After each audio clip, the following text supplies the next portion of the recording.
ბეირუთში არანაირი ჯარი არ გაიგზავნება. გზაში მყოფი ნაწილები კი უკვე უკან მობრუნდნენ. აცხადებს ამერიკის შეერთებული შტატების პრეზიდენტი დონალდ ტრამპი ისრაელის პრემიერ-მინისტრ ბენიამინ ნეთანიაჰუსა და ჰეზბოლასთან სატელეფონო საუბრის შემდეგ.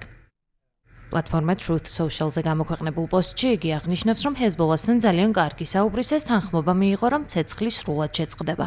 ისრაელი მათ თავს არ დაესხმება და არც ისინი დაარტყამენ ისრაელს. კიდევ ერთ განცხადებაში, რომელიც სოციალური ქსელით გავრცელდა, ამერიკის შეერთებული შტატების პრეზიდენტი ამბობს, რომ თეირანთან მოლაპარაკებები სწრაფი ტემპით გრძელდება.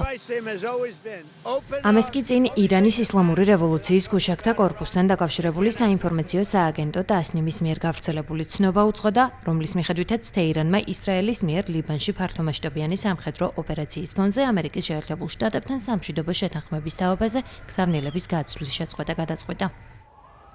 ამავე ცნობაში ნათქვამი იყო, რომ ირანმა ჰორმუზის სრუტი სრულად დაბლოკვა და ბრძოლის ფრონტის გაფართოება მტკიცედ გადაწყვიტა.